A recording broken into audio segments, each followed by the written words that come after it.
కేరళలో జరుగుతోన్న అల్లర్లు బీజేపీ కుట్రగా తేల్చారు ఆ రాష్ట్ర సీఎం పినరయి విజయన్. సుప్రీంకోర్టు తీర్పును అమలు చేస్తూ ఉంటే ఎందుకు అడ్డుపడుతున్నారంటూ ఆయన విమర్శించారు.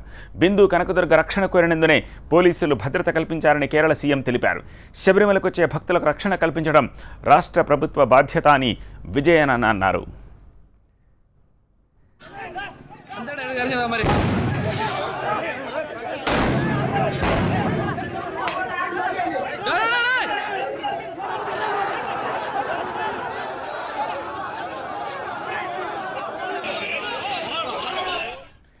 మరోవైపు అయ్యప్ప ఆలయంలోకి మహిళల ప్రవేశంపై తెలుగు రాష్ట్రాల్లో ఆందోళనలు మిన్నంటుతున్నాయి. విశాఖ నుంచి హైదరాబాద్ వరకు మహిళా సమాఖ్య ఆధ్వర్యంలో నిరసన ప్రదర్శనలు చేస్తున్నారు. సుప్రీంకోర్టు తీర్పును అమలు చేయాలని డిమాండ్ చేస్తూ ఎక్కడికక్కడ మహిళలు ఆందోళనలను ఉధృతం చేస్తున్నారు.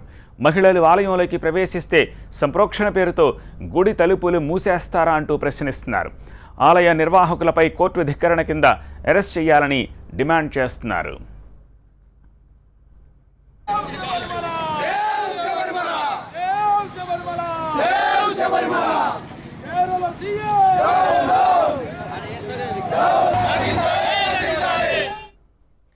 శబరిమలలో మహిళల దర్శనానికి సంబంధించి సుప్రీంకోర్టు తీర్పును గౌరవించాలంటూ విశాఖలో ఏపీ మహిళా సమాఖ్య ఆందోళనకు దిగింది.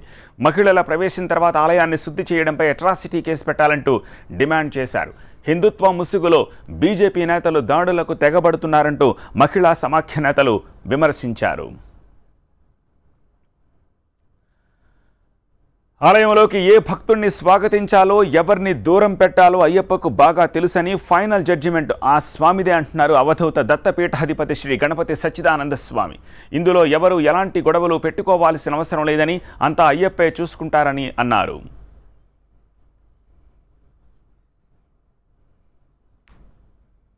అయ్యప్ప యొక్క సంకల్పం దృష్టి ఎట్లా ఉన్నదో అటువంటిది కదా.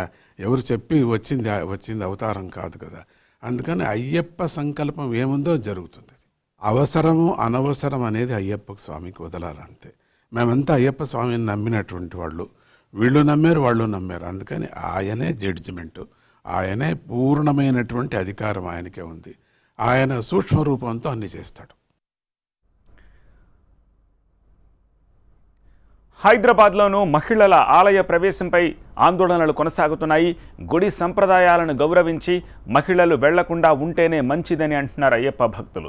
41 రోజులు నిష్ఠగా పూజలు చేసి మకర జ్యోతి దర్శనం చేసుకుంటామని, ఆలయ సంప్రదాయాలను గౌరవించాల్సిన బాధ్యత అందరిపై ఉంటుందని చెబుతున్నారు. శబరిమల ఆలయ సంప్రదాయాలను ప్రతి ఒక్కరూ గౌరవించాల్సిందే అన్నారు ఆర్ట్ ఆఫ్ లివింగ్ వ్యవస్థాపకులు శ్రీ రవిశంకర్ గురూజీ.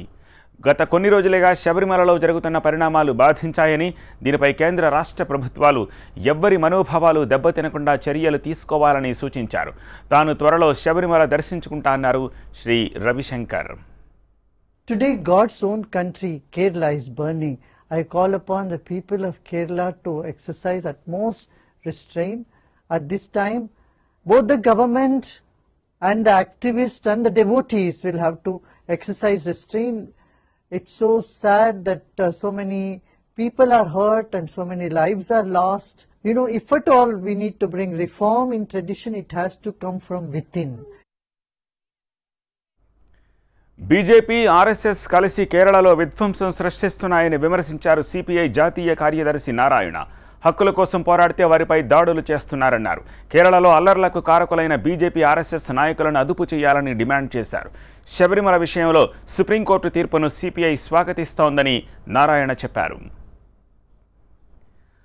కేంద్రంలో ఉన్న ప్రభుత్వం వాళ్ళు ప్రోత్సహించి సుప్రీంకోర్టు తీర్పుకు వ్యతిరేకంగా అక్కడ ఆలోచన సృష్టించడం ద్వారా కేరళ ఎల్డీఎఫ్ గవర్నమెంట్ పడగొట్టారు. వాళ్ళ శబరిమల మీద భక్తి లేదు, చిత్తం శివుడి పైన చూపు ప్రసాదం పైన అన్నట్టుగా శబరిమల మీద వాళ్ళకి ఏం భక్తి లేదు. వాళ్ళు కేరళలో లెఫ్టినెంట్ పడిపోవాలి కాబట్టి వాళ్ళు ఇట్లాంటి నాటకాలు ఆడుతున్నారు. అదే నిజమైతే మరి మహారాష్ట్రలో శనిగ్రామం ఉంది, అక్కడ మహిళలకు కూడా ప్రయోజనం కల్పించింది గవర్నమెంట్, కోర్టు కల్పించింది. అక్కడ గవర్నమెంట్ వ్యతిరేకించలేదే. మరి సంకీర్ణ ప్రభుత్వమే కదా, అక్కడ బీజేపీ ప్రభుత్వం ఉంది కదా. మరి మహారాష్ట్రలో బీజేపీ ప్రభుత్వం మహిళలకి శనిగ్రామం అలౌ చేస్తుందా, అనుమతిస్తుందా? మరి ఎల్డీఎఫ్ ఇచ్చిన గవర్నమెంట్కి వచ్చేకాడికి సుప్రీంకోర్టు తీర్పుని అమలు చేసేటువంటి క్రమంలో ఎల్డీఎఫ్ గవర్నమెంట్ని బదనామా చేసిన ప్రయత్నిస్తారా? ఇది పచ్చి అవకాశవాదం. ఇది అసలు ముద్దాయి ఏమన్నా ఉంటే ఆ ముద్దాయి మోడీ అసలు ముద్దాయి అని చెప్పేసి నా ఉద్దేశం. అందుకని ఇది పచ్చి అవకాశం వైఖరి మేము తీవ్రంగా ఖండిస్తా ఉన్నాం. ఈ వైఖరి మార్చుకోవాలని చెప్పి మేము